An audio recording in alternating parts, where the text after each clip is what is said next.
Hello competitors, कैसे हैं आप सब? आई होप आप लोग सब ठीक होंगे। तो आज का जो ज्योग्राफी में हमारा टॉपिक्स है वो कौन सा टॉपिक है? तो ये जनसंख्या और शहरीकरण है। ठीक है, जनसंख्या और शहरीकरण भारत के भूगोल के उपरिक्ष में ये हम लोग पढ़ रहे हैं। तो हम लोग कौन सा सब्जेक्ट अभी पढ़ रहे हैं? तो हम लोग भारत का भूगोल पढ़ रहे हैं। ठीक है, इसके बाद हम लोग विश्व के भूगोल पे चलेंगे। ओवरऑल मोस्टली आप लोग का टॉपिक कंप्लीट हो चुका है। जो भी अगर अभी तक जो नए लर्नर है तो प्लीज़ आप लोग क्या कीजिएगा, हमारा प्लेलिस्ट में इसका आपका दिया हुआ है। ठीक है, तो ज्योग्राफी का प्लेलिस्ट आप लोग कीजिए। और देखिए क्या है ना कि पूरे इसके जो स्कीम है, जैसे आपको स्कीम भी मैं दिखाने के लिए कोशिश कर रहा था। जैसे ये पूरा आप लोग को करने के बाद टॉपिक जो है, इसकी प्रमुख सरकारी योजना है। जैसे आपका राष्ट्रीय परिवार कल्याण कार्यक्रम क्या किस लिए, जनसंख्या के लिए नेशनल जो फैमिली वेलफेयर प्रोग्राम चलाया गया, आपका मिशन परिवार विकास चलाया गया। ठीक है, हृदय मिशन चलाया गया, पोषण अभियान चलाया गया। ठीक है, स्मार्ट सिटी मिशन चलाया गया। ठीक है, अमृत मिशन चलाया गया।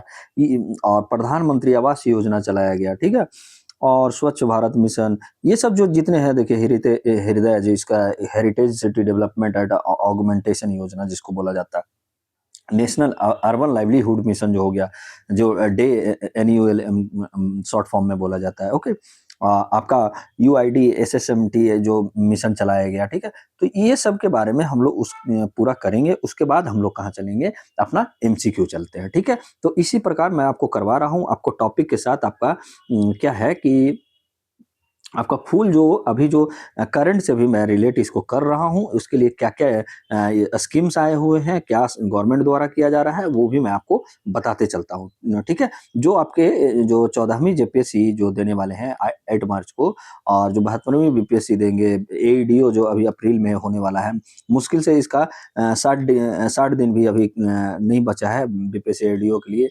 यूपीपीसीएस जो एआरओ आरओ का एग्ज़ाम देने वाले हैं। प्लस में आपका जो बीपीएससी बिहार टीचर के जो अभी निकल गया है 44,000 पदों पर वैकेंसी का मतलब पदों का रिक्तियां जो निकली है आपका, जिसका अधिसूचना अभी जारी कर दिया गया है।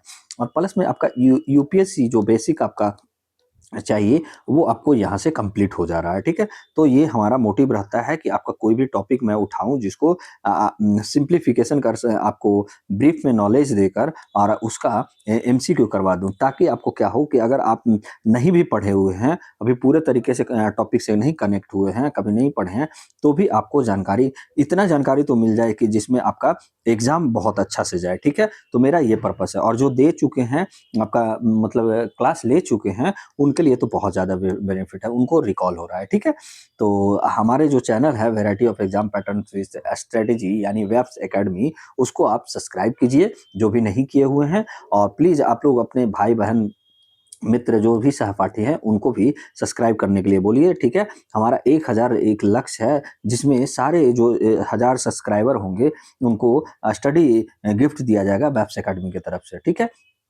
और हमारे डिस्क्रिप्शन बॉक्स में आपको टेलीग्राम चैनल जो है आपका वेब्स एकेडमी 24 वो आपका लिंक डाला रहता है, और आपका इंस्टा आईडी का भी हमारा लिंक डाला हुआ रहता है। ओके, और एक और भी सूचना मैं बताना चाहता हूँ कि हम लोग अपना फाउंडेशन कोर्स भी जल्द ही लाने वाले हैं, जो आपका 14वीं जेपीएससी का मेंस का बस तुरंत अभी स्टार्ट करने वाले हैं जल्द ही।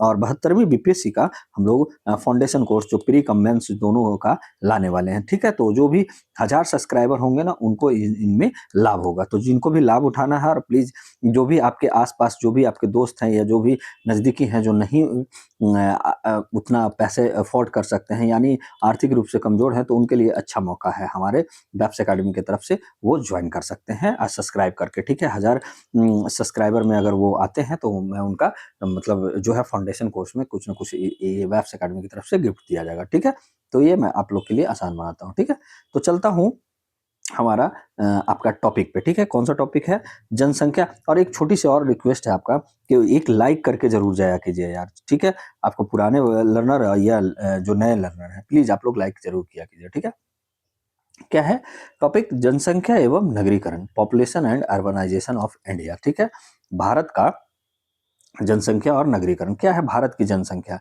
तो पहले भारत की जनसंख्या पढ़ते हैं, उसके बाद नगरीकरण पे जाएंगे। तो भारत की जनसंख्या जो है वो कह रहा है कि जनसंख्या की अवधारणा क्या है? तो जनसंख्या से आशय है किसी निश्चित समय पर, मतलब एक टाइम पीरियड मान लेते हैं कि आपका 2026 में, ठीक है? पर किसी क्षेत्र में निवास करने वाले लोगों की कुल संख्या से है, ठीक है? मतलब 2026 में कितने लोग मानते हैं कि आपका पूरे इंडिया में है, तो 10,000 लोग मानते हैं, ठीक है? तो ये हमारा क्या हो गया? ये आपका जनसंख्या हो गया, यानी पॉपुलेशन कहा। अब भारत जो है विश्व का सबसे अधिक जनसंख्या वाला देश है 2023 के बाद, यानी चाइना को हम लोग पीछे छोड़कर नंबर 1 पे हैं पॉपुलेशन में, तो ये भी याद रखिएगा, ठीक है? और जनसंख्या किसे कहते हैं अगर कोई बोले, तो एक निश्चित समय में मान लिया जाए कि आपको 2025 से 26 तक के हमारी जो जनसंख्या अगर अभी अपडेट होता है और हमारा लगभग वो 142 करोड़ या 145 करोड़ जनसंख्या है, तो ये हमारी मतलब लोगों की संख्या है, तो ये जनसंख्या कहलाता है, ठीक है? भारत की जनसंख्या की प्रमुख विशेषताएं क्या है, तो ये हम लोग देखते हैं। देखिए, विशाल जनसंख्या एवं उच्च जनसंख्या घनत्व है, ठीक है? जनसंख्या घनत्व मतलब 1000 जो आपका वर्ग किलोमीटर में कितने लोग रहते हैं, वो दर्शाया जाता है, ठीक है? तो ये आप याद रखिएगा। और क्षेत्रीय असमानता, यानी उत्तर भारत में अधिक है, मरुस्थलीय पर्वतीय क्षेत्रों में कम होते हैं जनसंख्या, ठीक है? युवा जनसंख्या की अधिकता है, यानी डेमोग्राफिक डिविडेंड जो बोले जाता है, जो हमारे युवा जनसंख्या की अधिकता को दर्शाता है, ठीक है? ग्रामीण जनसंख्या का प्रभुत्व, हालांकि नगरीकरण बढ़ रहा है, ठीक है? लेकिन ग्रामीण जनसंख्या का प्रभुत्व है अभी अभी इंडिया में। और हमारा जनसंख्या का वितरण क्या है, पॉपुलेशन डिस्ट्रीब्यूशन देखते हैं, तो असमान वितरण है, ठीक है? जिसका कारण क्या है? भौतिक कारक है, जलवायु कारक है, स्थलाकृतिय है, मृदा है, जल की उपलब्धता है, तो ये सब क्या है? आपका कारक है। और आर्थिक कारक में कौन सा हो गया? कृषि एवं उद्योग हो गया, परिवहन हो गया, नगरीकरण हो गया, ठीक है? तो ऊपर का जो है आपका था, क्या था आपका? असमान वितरण के कारण, यानी भौतिक कारक में आ जाता है। तो भौतिक कारक में आ जाता है जब जलवायु, स्थलाकृतियाँ, मृदा और जल की उपलब्धता। और आर्थिक कारक में जो है आपका दूसरा कारक जो है, इसमें क्या आ जाता है आपका, क्या-क्या? कृषि एवं उद्योग आ गया, परिवहन आ गया, नगरीकरण आ गया। अब यहाँ पे बोल रहा है कि घनी आबादी वाली क्षेत्र कौन-कौन है? तो आपका गंगा ब्रह्मपुत्र जो मैदान है, वो आपका घनी आबादी वाला है। तटीय क्षेत्र ये घनी आबादी वाले हैं। औद्योगिक नगरीय क्षेत्र ये सब घनी आबादी में आते हैं, ठीक है? तो ये भी आप याद रखिएगा। और विरल आबादी, यानी कम वाले आबादी वाले, थार मरुस्थल में बहुत कम लोग, क्योंकि वहाँ देखिए जो कारक है ना, भौतिक कारक, वो बहुत बड़ा मैटर करता है। जैसे आपका वहाँ का क्लाइमेट कैसा है, वहाँ का क्लाइमेट कैसा है, आपका मृदा कैसा है, ठीक है? तो ये बहुत बड़ा मैटर करता है। स्थलाकृतियाँ कैसा है, तो था मरुस्थल में बहुत कम लोग हैं, हिमालय क्षेत्र में बहुत कम लोग हैं, अंडमान निकोबार द्वीप में भी बहुत कम जनसंख्या है। आगे क्या कर रहा है कि जनसंख्या वृद्धि, यानी पॉपुलेशन ग्रोथ। तो जनसंख्या वृद्धि क्या कहेंगे? जनसंख्या वृद्धि इक्वल टू जन्म दर माइनस मृत्यु दर प्लस प्रवासन। क्या है ना इसका मतलब, कि कितने जन्म हुआ, मान लिया जाए कि 10 जन्म हुआ और 10 में से 5 मर गया, ठीक है? तो 10 माइनस 5 हो गया, प्लस आपका जो बाहर से अगर कहीं से लोग अगर आ रहे हैं उस क्षेत्र में, मान लिया 2 और आए, तो टोटल जो जनसंख्या हमारा माना जाएगा, आपका कितना माना जाएगा? 7 माना जाएगा, ठीक है? 10 में से 5 गया तो आपका 5 बचा और प्लस 2, ठीक है? तो 10 माइनस 5 आपका 5 हो गया, प्लस आपका 2 हो गया, ठीक है? तो यानी 7 हमारा जनसंख्या वृद्धि हो गया। कितने वृद्धि कर रहा है आपका? जनसंख्या वृद्धि, वो आपका 7 है, ठीक है? तो ये आप याद रखिए। भारत में जनसंख्या वृद्धि के चरण क्या है, ठीक है? तो चरण जो है आपका देखिएगा, 1901 से 1921 तक स्थिर रहा था जनसंख्या, ये आप याद रखिएगा। 1921 से 1951 तक धीमी वृद्धि हुई थी, मतलब हल्की वृद्धि हुई थी, ठीक है? ओके, 1951 से 1981 में मतलब तीव्र वृद्धि हुआ था। जनसंख्या जिसको विस्फोट माना जाता है, तो ये पॉइंट आप स्टार मार्किंग लगा लीजिएगा कि जनसंख्या विस्फोट कब हुआ था आपका, मतलब तीव्र वृद्धि कब हुआ था जनसंख्या में, तो 1951 से 1981 के बीच, ठीक है? आपका 1981 के बाद वृद्धि दर में धीरे-धीरे गिरावट आया था, ठीक है? तो ये भी बात आप याद रखिएगा। और हमारा क्या है, अगला क्या है कि जनसंख्या का संरचना क्या होता है? तो पॉपुलेशन कंपोजिशन क्या है? तो ये हम लोग देखते हैं। क्या है? आयु संरचना। पहले आयु संरचना देखते हैं। तो ये लिंगानुपात जो होता है आपका, जनसंख्या संरचना में आयु संरचना होता है, तो जिसमें लिंगानुपात देखा जाता है, ठीक है? तो लिंगानुपात भारत लगभग 10-20 महिला है 1000 पुरुषों पर। ये आपका नेशनल फैमिली हेल्थ सर्वे 5 के अकॉर्डिंग ऐसा ये मतलब आपका थोड़ा-सा ये गलत दिया है डाटा, ठीक है? मैं इसको आपको लिंगानुपात जो है ये गलत है, ठीक है? मैं आपको इसका करेक्शन बताता हूँ क्योंकि ये मुझे नहीं लग रहा है कि ये सही है, ठीक है? तो भारत में जो लिंगानुपात है ना, वो आप लिंगानुपात क्या है? अभी ये हम लोग थोड़ा-सा देख लेते हैं, तो थोड़ा-सा देखते हैं कि क्या है लिंगानुपात। तो आपका साक्षरता दर क्या है और लिंगानुपात क्या है और ग्रामीण जनसंख्या क्या है, ठीक है? तो ये हम लोग थोड़ा-सा आपको मैं बताता हूँ क्या है जो ओके? तो इससे पहले इसका संरचना देख ही लेते हैं कि क्या है हम लोग, तब उसके बाद देखेंगे, ठीक है? तो अभी जो कहीं न कहीं ये जो भारत का जो है आपका अभी जो लिंगानुपात वो हम लोग भारत का लिंगानुपात ओके? तो मैं इसको देख लेता देखिए क्या है ना कि अभी 943 है, ठीक है? ये जो दिया हुआ है नेशनल फैमिली हेल्थ सर्वे ये कहीं न कहीं गलत लगा दिया गया था मेरे इसके द्वारा, तो मैं आपको सर्च करके ही बताया हूँ, ठीक है? मुझे भी आई थिंक अभी नहीं पता था, तो इसलिए मैं सर्च किया था, ठीक है? लेकिन क्या है कि यह सुधार के साथ 10,000 पुरुषों पर 10 हो गया है। ये आपका सही है, ठीक है? ये आपका सही है, ये आप याद रखिएगा। सॉरी मैं इंटरप्ट हो गया। मतलब आपका क्या था आपका यहाँ पे कि 2011 के जनगणना के अनुसार ना 2011 के अनुसार आपका 943 ही था। लेकिन नेशनल फैमिली हेल्थ सर्वे जो है आपका 5 वाला जो हुआ है उसके अनुसार क्या है आपका 1020 महिलाएं हो गया है 1000 पुरुष पर। तो अब कोई दिक्कत नहीं है आपका कहीं ना कहीं ये जो है नेशनल फैमिली हेल्थ सर्वे अपना जारी किया है। और बाकी जो 2027 में जो आपका जनगणना होने वाला है ना उसके बाद पता ही चल जाएगा पूरी तरीके से। लेकिन ये नेशनल फैमिली हेल्थ सर्वे के अनुसार आपका लिंगानुपात लगभग 1020 महिलाओं पे आपका कितना है आपका 1000 पुरुष है, ठीक है?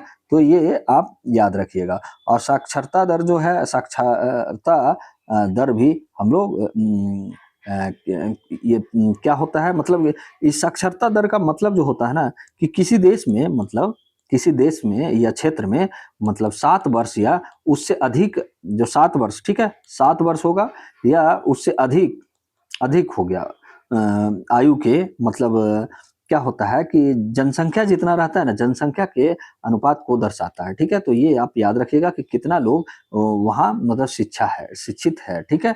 किसी क्षेत्र की कुल जनसंख्या का जो प्रतिशत रहता है उससे क्या होता है 7 वर्षों में मतलब जो 7 वर्ष मतलब क्या है 7 वर्ष से अधिक आयु वाले कितने पढ़े लिखे हैं, ठीक है? तो वो साक्षरता दर में काउंट किए जाते हैं। तो ये भी बात आप याद रखिएगा। मतलब आपको एक अगर बोला जाए कि वो साक्षरता कैसे माना जाएगा तो मान लिया जाए कि आपका कोई मानते हैं कि ये 7 वर्ष का हो गया, ठीक है? और 7 वर्ष ये कितना है, ठीक है? 7 वर्ष या 7 वर्ष का प्लस, ठीक है? और उसको 100 से आपका गुना किया जाएगा। तो इस तरीके से आपको निकाला जा सकता है, ठीक है? तो ये आप याद रखिएगा, ओके?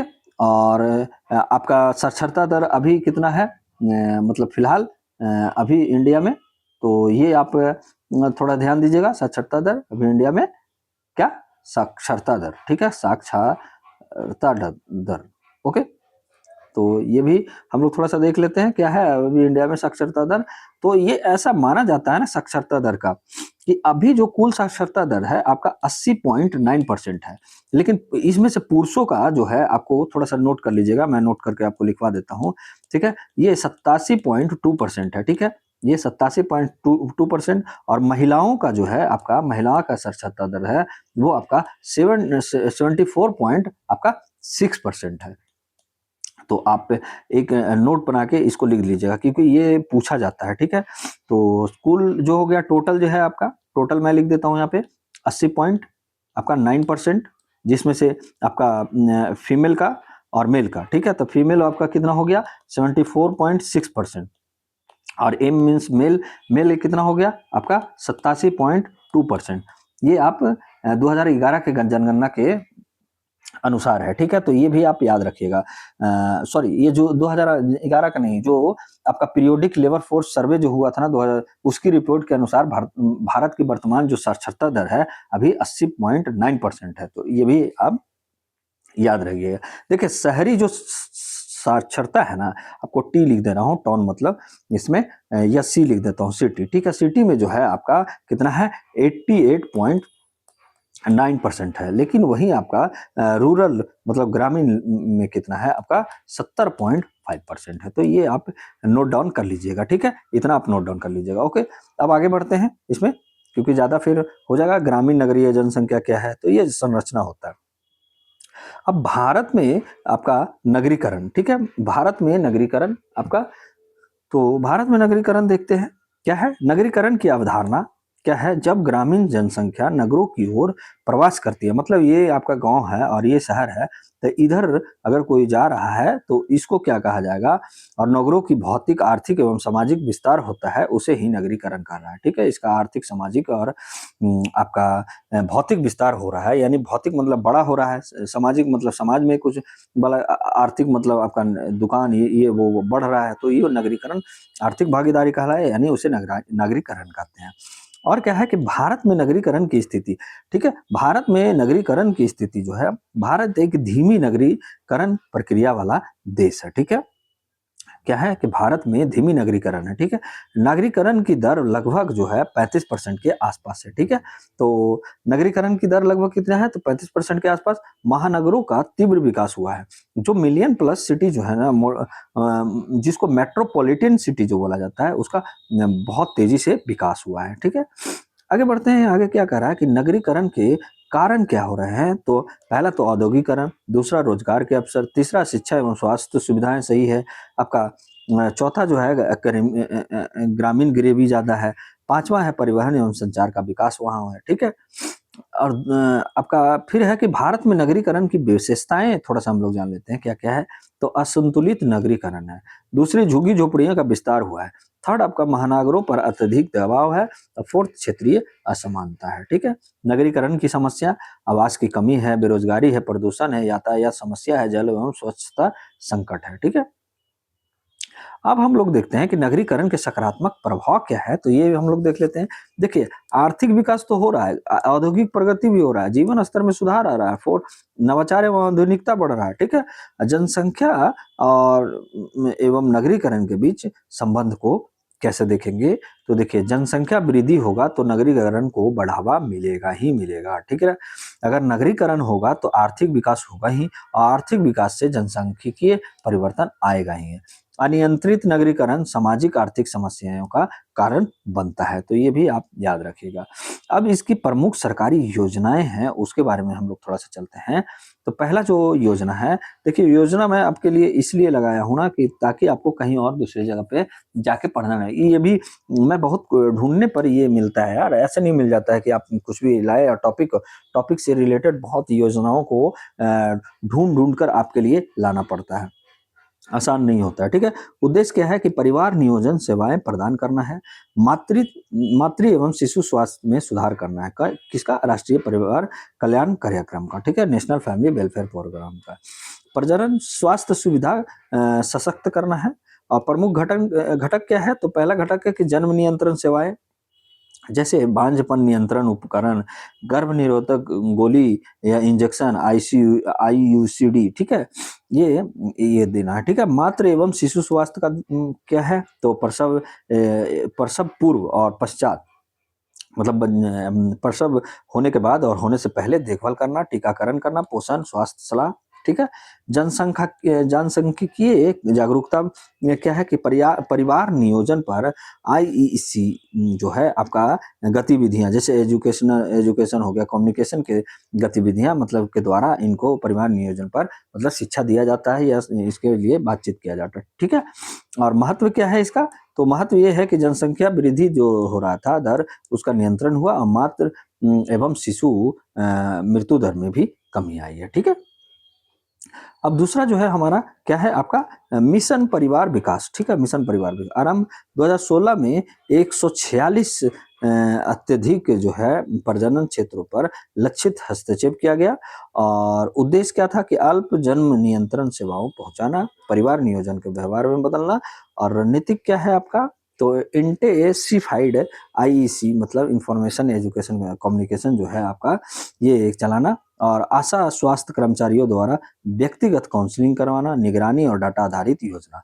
प्रभाव इसका क्या रहा? परिवार नियोजन उपयोग में वृद्धि आई, प्रजनन दर में निरंतर गिरावट के संकेत दिखते हैं। ठीक है, अगला जो है हमारा पोषण अभियान है, प्रधानमंत्री पोषण योजना। ठीक है, ये भी आप याद रखिएगा, प्रधानमंत्री पोषण योजना उद्देश्य क्या है कि 0 से 6 वर्षों के बच्चों में कुपोषण में कमी लाना है और गर्भवती और स्तनपान कराने वाली माताओं को का पोषण में सुधार करना है। ठीक है, ठोस घटक जैसे आपका वीकली आयरन फॉलिक सप्लीमेंट जो है आपका WIFS ये प्रदान करवाना है, गर्भवती महिलाओं के लिए पोषण सहायता देना है, एंजियोग्राफिक आधारित मॉनिटरिंग भी करवाता है। ठीक है, लाभ इसका क्या हुआ कि जन्म के समय बच्चे का स्वास्थ्य वजन बढ़ना, कुपोषण के दीर्घकालिक प्रभाव में ये कमी है। ठीक है, अब इसका स्मार्ट सिटी मिशन जो है हमारा देखते हैं। स्मार्ट सिटी मिशन का आरंभ जो हुआ है 2015 में, मतलब 100 स्मार्ट शहरों का चयन किया गया था। लक्ष्य है आपका आरंभ 2015 में। ठीक है, लक्ष्य क्या है? शहरों को स्मार्ट एवं सस्टेनेबल बनाना। ठीक है, नागरिकों के जीवन स्तर में सुधार करना। इसके घटक कौन कौन है? तो smart town planning, e governance, समाधान आधारित सेवाएं, डिजिटल इंफ्रास्ट्रक्चर, ट्रैफिक पार्किंग समाधान, कचरा प्रबंधन करना, हरित क्षेत्र। ठीक है, तो ये कहीं ना कहीं इसका क्या है आपका मुख्य घटक है। और सफलताएं क्या क्या पा गया है ये? तो कई शहरों में बेहतर traffic system, smart lighting, wifi hotspot इत्यादि ये करवाया है। और चुनौतियां अभी भी है कि वित्तीय समाधान संसाधनों का इसका अभाव होता है और कार्यान्वयन में विलंब आती है। ठीक है, अब है AMRUT. AMRUT Atal mission for rejuvenation and urban transformation. ठीक है, उद्देश्य क्या है? शहरी बुनियादी सुविधाओं को सुदृढ़ करना है, जल आपूर्ति हो गया, सीवेज सुविधाएं देना है, बारिश के पानी का संचयन करना है। ठीक है, प्रमुख घटक कौन है? तो पानी आपूर्ति network, sewage safety tanks, green खुले स्थान का विकास, ये सब विकास करना है।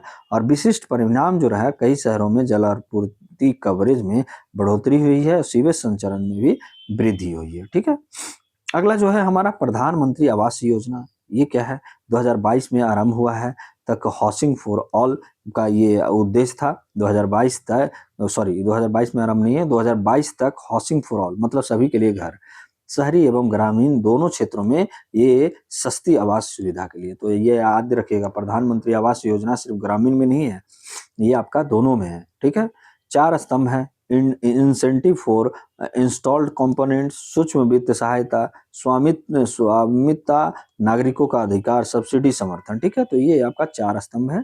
उपलब्धियां क्या है? करोड़ों हाउसिंग यूनिट स्वीकृति निर्मित हुआ और शहरी गरीबी को कानूनी अधिकार मिला। ठीक है, तो ये आप याद रखिएगा।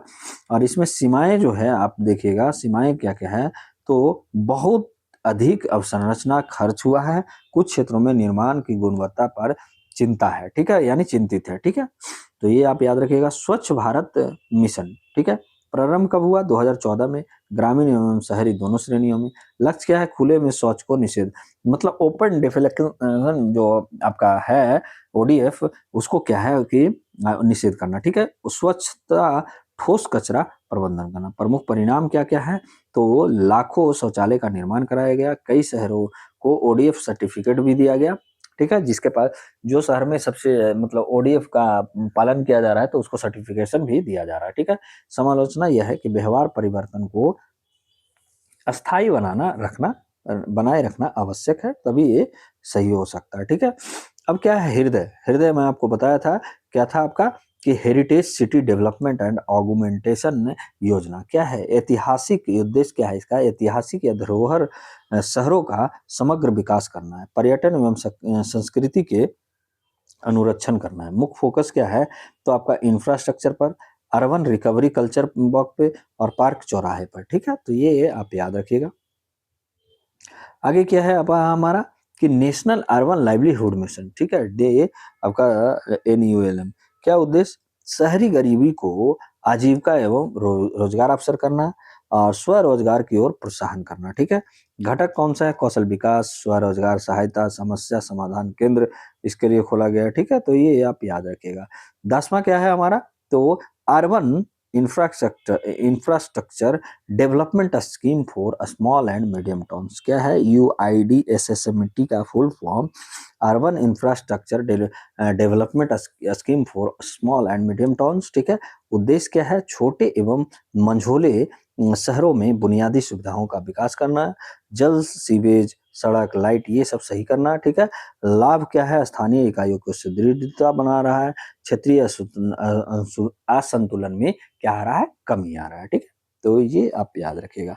अब यहाँ से जो है हमारा क्या है? हमारा आपका क्वेश्चंस यहाँ से स्टार्ट है। तो आप लोग क्वेश्चंस करने के लिए रेडी हो जाइए। और उससे बढ़ने से पहले मैं एक छोटा सा आपको फिर से मैं कहूँगा कि प्लीज़ हमारे variety of exam patterns with strategy academy को आप लोग प्लीज़ आप लोग सब्सक्राइब कीजिए। और आपके जो भी भाई बंधु, जो भी सहपाठी हैं, गाँव के हैं, जो पढ़ने वाले बच्चे हैं, प्लीज़ उनसे बोलिए कि सब्सक्राइब कर लें।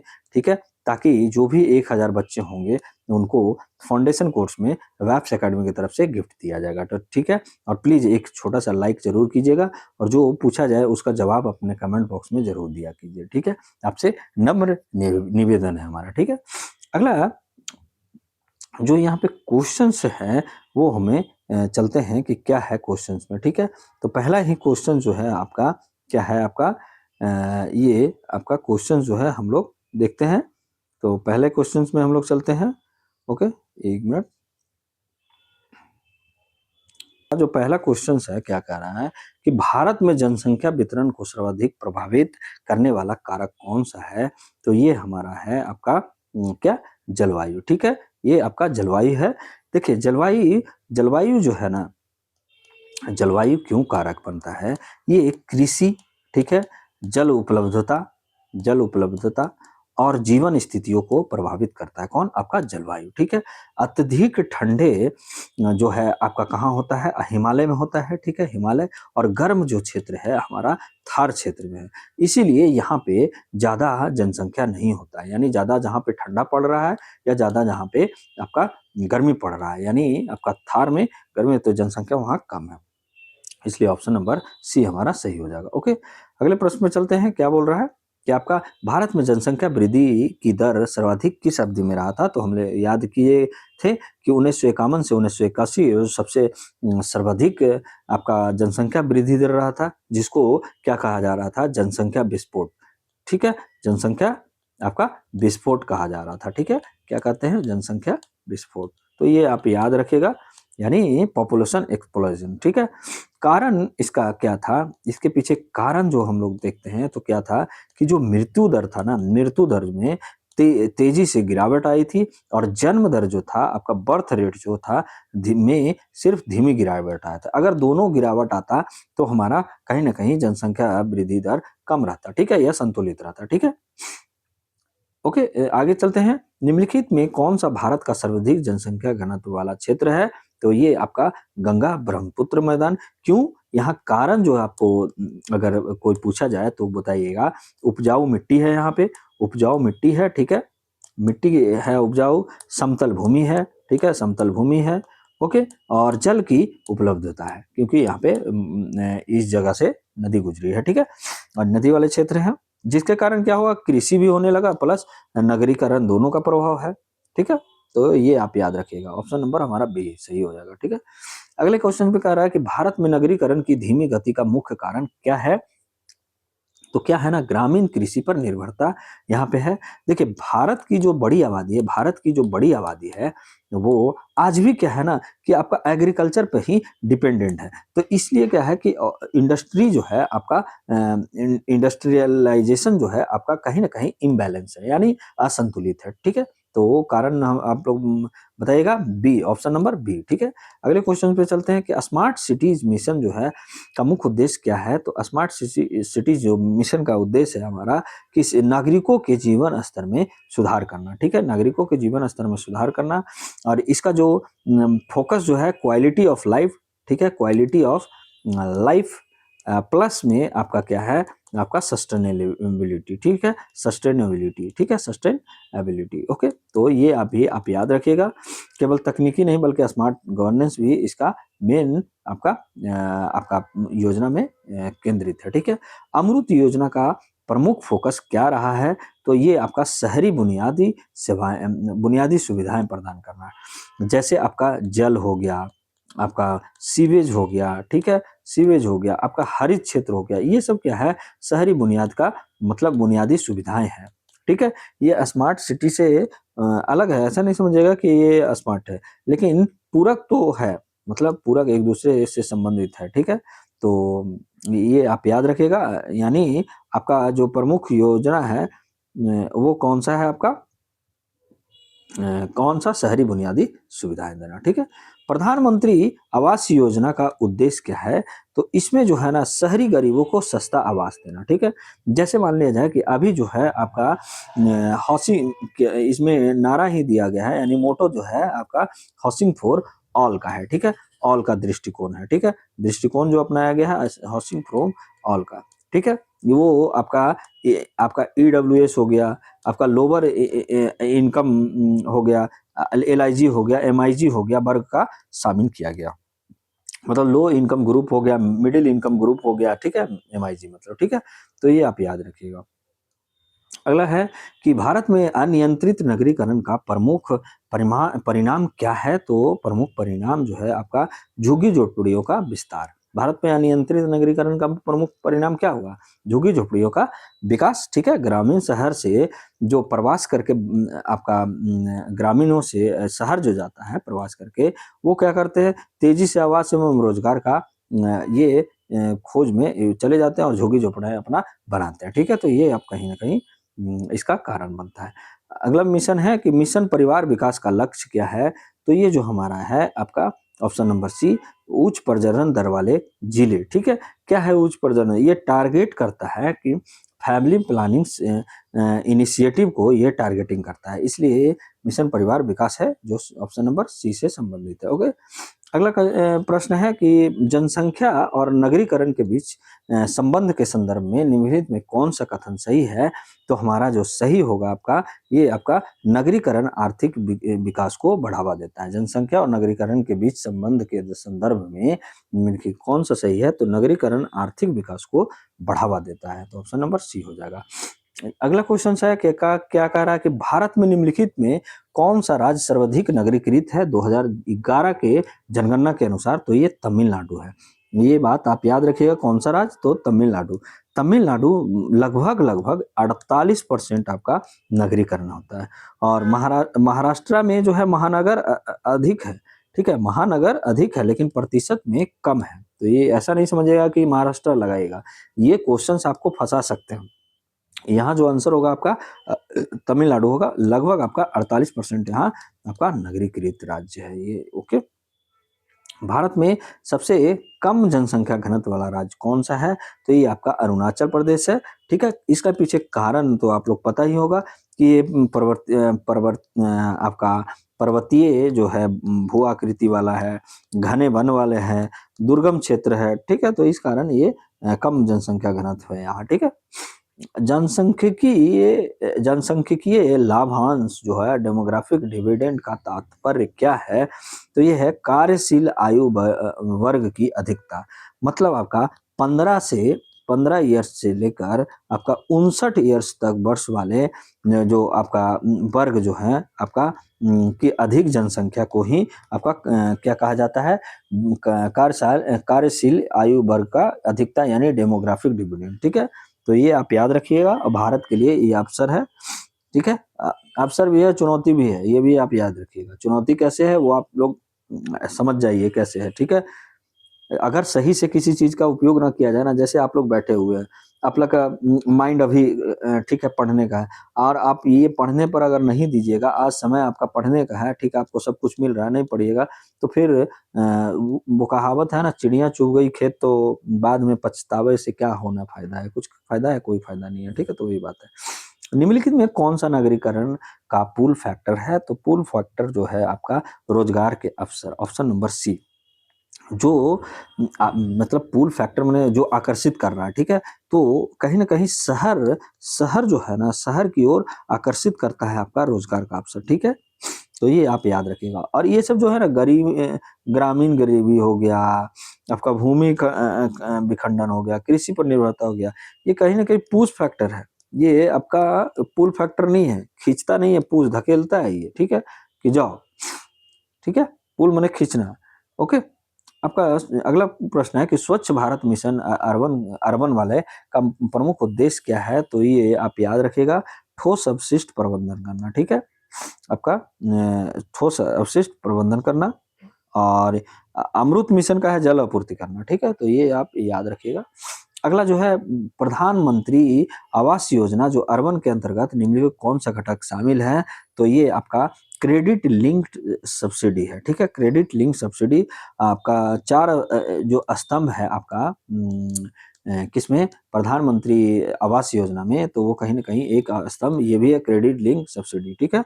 तो ये भी आप याद रखिएगा और अगला प्रश्न है क्या कि भारत में झुग्गी-झोपड़ियाँ समस्या का मुख्य कारण क्या है? तो ये सबसे ज़्यादा है कि अनियंत्रित ग्रामीण शहरी आवास, जो हम लोग पीछे भी पढ़ चुके हैं। अगले प्रश्न पे चलते हैं, अमृत योजना का संबंध निम्नलिखित में से किससे है? तो ये आपका शहरी बुनियादी ढांचा से है, ठीक है? जल, सीवेज, हरित क्षेत्र हो गया, स्मार्ट सिटी आपका हो गया, एरिया बेस्ड डेवलपमेंट ये करवाता है, ठीक है? तो ये आप याद रखिएगा, ओके? अगला जो मिशन है हमारा कि भारत में नगरीकरण का सर्वाधिक नकारात्मक प्रभाव किस पर पड़ता है? तो किस पर पड़ता है? ये आपका पर्यावरण पर पड़ेगा। अगर नगरीकरण बढ़ेगा तो क्या होगा कि वायु, जल, ध्वनि प्रदूषण बहुत ज़्यादा होने लगेगा, ठीक है? अगला प्रश्न है कि निम्नलिखित में कौन-सा कथन सही है? तो कौन-सा कथन सही है? ये हमारा ऑप्शन नंबर सी, भारत में नगरीकरण क्षेत्रीय असमानता को दर्शाता है। तो ये कहीं न कहीं दर्शाता ही है, ठीक है? कुछ राज्यों में, महानगरों में अधिक दबाव होता है, पूर्वोत्तर मध्य भारत ये नगरीकरण में पीछे रह गया, ठीक है? अगला प्रश्न क्या कह रहा है आपका कि मिशन परिवार विकास योजना का मुख्य उद्देश्य क्या है? तो ये जो आपका उद्देश्य जो है आपका ऑप्शन नंबर बी, उच्च प्रजनन दर वाले जिला में आपका परिवार नियोजन करना, ठीक है? थोड़ा-सा तेज़ी से बढ़ते हैं, निम्नलिखित में कौन-सी योजना सीधे तौर पर जनसंख्या नियंत्रण से संबंधित है? तो ये हमारा राष्ट्रीय परिवार कल्याण कार्यक्रम या भारत का सबसे पुराना आपका जनसंख्या प्रवर्धन में से एक है। अन्य योजना जो है आपका शहरी योजना से विकास से मतलब संबंधित है, ठीक है? तो ये आप याद रखिएगा। स्मार्ट सिटी मिशन के अंतर्गत एरिया बेस्ड डेवलपमेंट का तात्पर्य क्या है? ये जो तात्पर्य है कि चयनित क्षेत्रों में केंद्रित विकास करना, ठीक है? ये जो चयनित क्षेत्र को मतलब एक क्षेत्र को चयन करता है और उसके बाद ही उसका विकास का अमृत योजना का प्रमुख फोकस किस पर है? तो ये है आपका शहरी बुनियादी सेवाएँ, ठीक है? जल आपूर्ति, सीवेज ये सब, हरित स्थान, ओके? अगला प्रश्न है कि प्रधानमंत्री आवास योजना जो अर्बन का है, वो क्या है अंतर्गत कौन-सा घटक शामिल नहीं है? इसमें नहीं है, ठीक है? शामिल नहीं है, इस पर फ़ोकस कीजिएगा। तो ये जो शामिल नहीं है आपका स्किल डेवलपमेंट पर, बाकी आपका इन सिटू स्लम रीडेवलपमेंट, ठीक है? इन सिटू और एक्स सिटू मैं आपको पहले भी बता चुका हूँ, बताइएगा। आप कमेंट बॉक्स में ज़रूर बताइएगा, इन सिटू और एक्स सिटू का मतलब क्या होता है? अगर नहीं पता होगा तो प्लीज़ आप लोग बताइएगा कि सर इन सिटू और एक्स सिटू के बारे में हमें नहीं पता है, आप बता दीजिए, ठीक है? तो प्लीज़ आप लोग कमेंट कीजिएगा। ये क्रेडिट लिंक सब्सिडी भी है, अफोर्डेबल हाउसिंग इन पार्टनरशिप भी है, ठीक है? अगले प्रश्न में आते हैं कि स्वच्छ भारत मिशन अर्बन का प्रमुख उद्देश्य क्या है? तो ये आपका कौन-सा है? आपका खुले में शौच की समाप्ति और ठोस कचरा प्रबंधन करना, ठीक है? तो ये आप याद रखिएगा। और अगला प्रश्न है कि नेशनल अर्बन लाइवलीहुड मिशन का उद्देश्य क्या है? तो ये आपका शहरी गरीबी को रोजगार एवं स्वरोजगार बनाना, ठीक है? तो ये आप याद रखिएगा, ये शहरी गरीबी उन्मूलन की मुख्य योजना है। ये सिर्फ़ और सिर्फ़ शहरी पे फ़ोकस है, ठीक है? तो ऐसे भी इसमें नाम में है नेशनल अर्बन लाइवलीहुड मिशन, ठीक है? ओके? अगला प्रश्न है कि आपका पोषण अभियान का जनसंख्या प्रबंधन से संबंध कैसे है? तो ये कैसे है आपका मातृ एवं शिशु स्वास्थ्य सुधार करना, बेहतर पोषण जिससे स्वस्थ जनसंख्या होगा और नियंत्रित जनसांख्यिकीय संक्रमण होगा, ठीक है? तो ये आप याद रखिएगा। अगला प्रश्न, आपका हृदय योजना का उद्देश्य क्या है? तो ये विरासत शहरों का विकास करना, हेरिटेज सिटी डेवलपमेंट, ठीक है? तो ये आप याद रखिएगा और ये बहुत ही इम्पोर्टेंट है आपका योजना, हृदय योजना, ठीक है? ये भी आप याद रखिएगा। भारत में अनियंत्रित नगरीकरण की समस्या से निपटने के लिए सबसे उपयुक्त योजना कौन-सा है? तो ये हमारा जो है आपका प्रधानमंत्री आवास योजना जो अर्बन वाला है, ठीक है? तो ऑप्शन नंबर डी, ओके? अगला प्रश्न है कि आपका निम्नलिखित में कौन-सी योजना झुग्गी-झोपड़ियों के स्थान इन सिटी पुनर्विकास से संबंधित है? तो ये भी आपका पीएम आवास, ऑप्शन नंबर सी, ठीक है? आवास योजना अर्बन वाला, ठीक है? अगला जो है हमारा क्या है आपका अमृत और स्मार्ट सिटी मिशन के बीच मुख्य अंतर क्या है? तो अमृत और स्मार्ट सिटी के बीच मुख्य अंतर क्या है? तो ये आप बताइएगा। तो अमृत सार्वभौमिक बुनियादी सेवाओं पर केंद्रित है, लेकिन जो आपका स्मार्ट सिटी है जो चयनित क्षेत्रों पर लागू है, मतलब एक टारगेट है किया हुआ है या इलेक्ट करके वो करता है, ठीक है? अगला जो है आपका क्या कह रहा है कि आपका शहरी जो आपका नेशनल अर्बनाइजेशन लाइवलीहुड मिशन जो है योजना के अंतर्गत कौन सा घटक शामिल है? तो ये आपका है स्वरोजगार समूह यानी सेल्फ हेल्प ग्रुप्स, ठीक है? तो ये भी आप याद रखिएगा। निम्नलिखित में कौन-सी योजना अप्रत्यक्ष रूप से जनसंख्या स्थिरीकरण में सहायक होता है? तो ये सहायक जो है आपका पोषण अभियान, ठीक है? पोषण अभियान, ऑप्शन नंबर बी। अगला प्रश्न क्या आ रहा है कि स्मार्ट सिटी मिशन के अंतर्गत स्पेशल पर्पस व्हीकल का उद्देश्य क्या है? तो ये स्पेशल पर्पस व्हीकल का जो उद्देश्य है हमारा, योजना का वित्तीय एवं कार्यान्वयन प्रबंधन करना, ठीक है? तो ऑप्शन नंबर बी, ओके? अगला प्रश्न है कि निम्नलिखित में कौन सा कथन जो है सही है? तो हमारा कौन सा कथन सही है? ये हृदय पर्यटन एवं विरासत संरक्षण से जुड़ी है, तो ऑप्शन नंबर बी हमारा सही है, ओके? आगे चलते हैं, अगले क्वेश्चन पे चलते हैं कि भारत में शहरी गरीबी और प्रवासी श्रमिकों की समस्या से निपटने के लिए सबसे उपयुक्त योजना कौन-सी है? तो ये आपका ऑप्शन नंबर सी है, आपका नेशनल अर्बन लाइवलीहुड मिशन है, ठीक है? तो आप याद रखिएगा, आजीविका और कौशल प्रदान करता है। अगला प्रश्न है कि मिशन परिवार विकास मुख्यतः किस स्तर पर लागू किया जाता है? तो ये जिला स्तर पर लागू होता है। ये बात आप लोग नोट कीजिएगा स्टार मार्किंग लगा के, ठीक है? अगला प्रश्न है जो सेकंड लास्ट क्वेश्चन है, निम्नलिखित में कौन सा शहरी विकास की समेकित यानी इंटीग्रेटेड दृष्टि को दर्शाता है? तो ये आपका दृष्टि दर्शाता है आपका स्मार्ट सिटी प्लस अमरूद प्लस प्रधानमंत्री आवास योजना यानी ऑप्शन नंबर सी, ठीक है? तीनों के बारे में बात बढ़ रहा है और लास्ट क्वेश्चन है कि भारत में अनियंत्रित नगरीकरण के कारण निम्न कौन सी समस्या उत्पन्न नहीं होती है? तो ये जो नहीं होती है कृषि उत्पादकता में वृद्धि, ठीक है? आज का सेशन आपको कैसा लगा प्लीज आप कमेंट बॉक्स में जरूर बताइएगा और आपका ज्योग्राफी जो है ना ओवरऑल कंप्लीट होने वाला है, मात्र 3 टॉपिक और बचे हुए हैं जो मैं आपको बहुत जल्दी करवा कर मतलब डेली करवा ही रहा हूँ, वो जल्दी से आपको समाप्त कर दूंगा, ठीक है? उसके बाद हम लोग विश्व के भूगोल पे चलेंगे और हमारा हिस्ट्री का भी आपका पीवाईक्यू चल रहा है और जो भी पॉलिटी अगर पढ़ना चाहते हैं तो प्लीज़ आप लोग पॉलिटी का भी एमसीक्यू कीजिए, जाके प्लेलिस्ट में देखिए तो पॉलिटी का प्लेलिस्ट में आप लोग ज़रूर बना हुआ है और वहाँ से आप कर सकते हैं, ओके? आज के लिए बस इतना ही। जय हिंद, जय भारत।